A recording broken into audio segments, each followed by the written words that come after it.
All right, well, the Senzo Meyiwa murder trial has just wrapped up for the day at the High Court in Pretoria. The conduct of the police has been under the spotlight. Let's get the latest on what happened today. We cross to our SABC senior reporter, Chriselda Lewis, who's, of course, on the story for us. A very good afternoon to you, Chriselda. Well, of course, today, once again, we're hearing Kelly Khumalo's name popping up once again, but in the form of, in fact, her lawyer's name being raised, Magdalene Munsami, instructing attorney saying that they will report her to the Legal Practice Council. What's happening? It seems that there is added drama now to this case. Well, that's right, Flo, but just before we get to that, we have adjourned until tomorrow, and a lot under sharp focus this afternoon is the manner in which the South African Police Service had stored the evidence that was taken from the Senzo Meyiwa crime scene. Basically, Advocate Zandile Mshololo, who is the legal representative for accused number 5, saying, that some of the evidence that was at the scene was actually not there. In fact, there had been evidence that had been planted at the crime scene where Senzo Meyiwa was found dead. Mshololo also saying that he did not, Thabo Mosia, who is the forensic detective, did not properly store some of the evidence there. We heard at some point him conceding that he had stored some of the evidence in his safe at work because it was the weekend, and only had taken it to the registrar on the Monday after that incident had taken place, indicating, of course, the defense trying to show that the evidence that was collected at the Senzo Meyiwa crime scene had not been properly stored by the South African Police Service, suggesting that the only reason as well, Advocate Mshololo basically saying that nowhere in the statement that had been deposed by Mosia did he indicate that he had stored that in his safe at work. And Mshololo basically saying the reason why that was done was essentially because that evidence there had been planted. So the defense certainly trying to point to the fact that police did not handle the crime scene well, and even after evidence had been collected from the crime scene, it had not been properly stored. And indeed, as you point out there, Flo, one of the crucial aspects as well that has come through earlier on this morning, we spoke to the legal representative of Kelly Khumalo, and in that interview, she basically said that her client feels prejudiced, and this, of course, emanating from what we heard in court yesterday, where Advocate Malisela Tifo had said that he plans to call a witness that will testify that Kelly Khumalo is responsible for Senzo Meyiwa's murder, and basically what had followed after was concealment of the particular crime scene. For example, the removal of Senzo Meyiwa's body from there. So we spoke to Magdalene Munsami this morning, and she basically said that her client wants her day in court, and she labeled as preposterous some of the allegations that came forth inside this court. Let's take a listen to what she had to say. Thereafter, we are told that there were people who were bought or paid for. I don't want to use certain terms, but let us try and be as subtle on the allegation as possible. By my client. Now my client has pulled the trigger.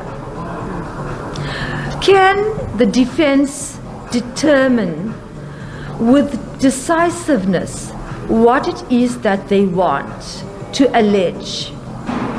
So in terms of that docket, it is not to the knowledge of ourselves. When we asked Munsami what her client, Kelly Khumalo's response was to the revelations in court yesterday, she had basically said that they were going to break their silence and that they are going to take some kind of action. She did indicate that she will be consulting with Kelly Khumalo this evening on what further course of action that they will be taking following those allegations that were made in court. Let's take a listen. When we had spoken, her reaction was, I'm a mother. My child was 3 months old at the time. How dare he? What do they want from me? Because it started, and this is where I gave you the background of the intimidation. We must hand her over to the police, etc. And she then said to me, we are going to now break the silence. Now, Flo, following that interview on SABC News this morning, Timothy Tobane, who is the instructing attorney for accused number 1 to 4 in the Senzo Meyiwa trial, has indicated that they're going to report Magdalene Munsami to the Legal Professionals Council, basically accusing her of intimidating the witnesses. Let's take a listen. What Munsami did is not right. Legal practitioners cannot go and argue in the media and do all these things. It is unethical, and it deserves the attention of the LPC. And furthermore, whatever action she wants to take is an attempt to threaten our witnesses. It will put witnesses in a bad position. They might even not to come and testify, because whatever she's saying is tantamount to defending the ends of justice. You must also remember, Flo, that earlier on this week, inside court, the judge had basically made a ruling saying that he did not have basic authority to kick out 1010 Films. You'd recall 1010 Films as an agreement with Netflix. They were responsible for that Senzo Meyiwa documentary that had aired just days before the trial had begun. And what we're hearing now from Tobane is that it's not just Magdalene Munsami that they will be taking action against, also against 1010 Films for the flighting of that documentary just days before the trial had started. Let's take a listen. I'm going to lay a criminal charge against 1010. For what? For defeating the ends of justice. In what aspect? What did they do? They aired the documentary 4 days before the trial. So what we understand, Flo, is that these charges might be laid tomorrow, just before court adjourned. We'd spoken to Tobani, who indicated there's a possibility that this action they will effect tomorrow, but we've adjourned already and will return to this court tomorrow at 10 o'clock. Just before we let you go, Chriselda, just one question I'm really asking for the sake of clarity here. You started off by talking about, and I think this is something that we also spoke about yesterday, that the conduct of the police, as we've seen, has been put into question. Is the insinuation that is being made at this time leading to concealment by the police, or really just a state of carelessness when it comes to the handling of certain documents? What exactly are we is being insinuated in court? That the police were trying to conceal evidence, or whether they were just careless with the evidence that they had on them?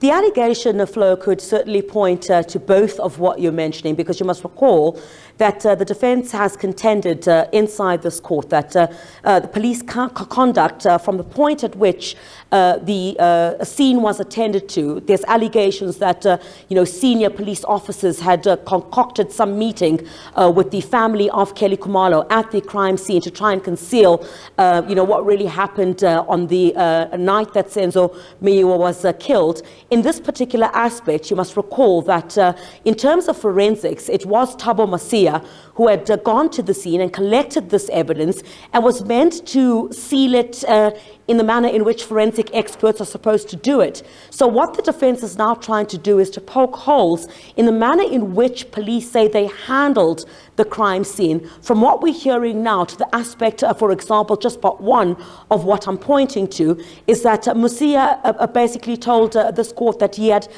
stored some of the evidence in his safe at work because the area where he was actually supposed to take that evidence to had been closed over that weekend, so he had to wait for the Monday in order for him to do so. But the defense basically saying on none of the documents that have been put forward as part of what happened after they'd taken that evidence from the scene, nowhere does it say that he had stored that evidence in his personal safe at work until he was able to store it where it was supposed to be stored. So what they're really pointing to here is the poor handling, which has been happening over the past couple of days, the poor allegations of the poor handling of the crime scene, and now how that evidence was even stored. All right, senior reporter Chriselda Lewis on the case for us. Many thanks to you. That's the Senzo Meyiwa Trial, which of course is underway. And indeed, at the moment, of course, they have taken a break, and we'll get more on that tomorrow as it seems.